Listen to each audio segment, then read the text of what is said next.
സഖാവേ, ചേലക്കരയിലെത്തിയപ്പോൾ ജനങ്ങൾ വലിയ ആവേശത്തോടെ സ്വീകരണമാണല്ലോ.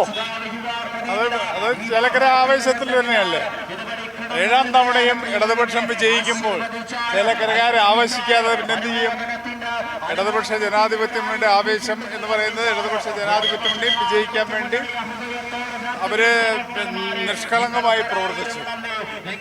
അതായത് മറ്റെന്തെങ്കിലും പ്രതിഫലം കിട്ടുമെന്ന് വിചാരിച്ചിട്ടില്ല. ഇടതുപക്ഷ മുന്നണിയുടെ വിജയം അനിവാര്യമാണ് എന്ന് ബോധ്യപ്പെട്ടുകൊണ്ട് പ്രവർത്തിച്ച സഖാക്കളാണ്.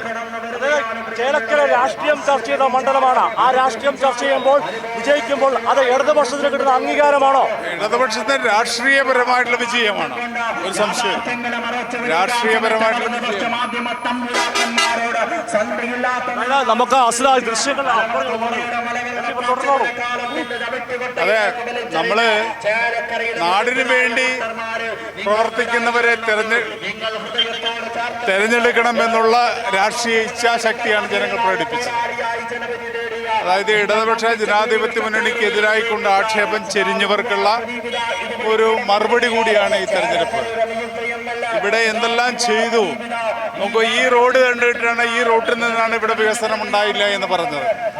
ഓരോ കാര്യങ്ങളിലെയും മുമ്പിൽ നിന്ന് അവർ ഇവിടെ വികസനം ഉണ്ടായില്ല, മുരടിപ്പുണ്ടായില്ല എന്ന് പറഞ്ഞപ്പോൾ അത് ചേലക്കര ജനതയെ അവരെ കൊഞ്ഞനം കുത്തുകയായിരുന്നു.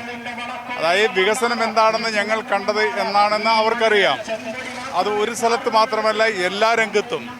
അപ്പം തീർച്ചയായിട്ടും അത് മനസ്സിലാക്കിയ ആളുകൾ വികസനം നടന്നില്ല, ക്ഷേമം നടന്നില്ല എന്ന് പറയുമ്പോൾ സ്വാഭാവികമായിട്ട് അതിനെതിരായി പ്രതികരിക്കും. ആ പ്രതികരണമാണ് നമ്മൾ ഈ തെരഞ്ഞെടുപ്പിൽ കണ്ടത്.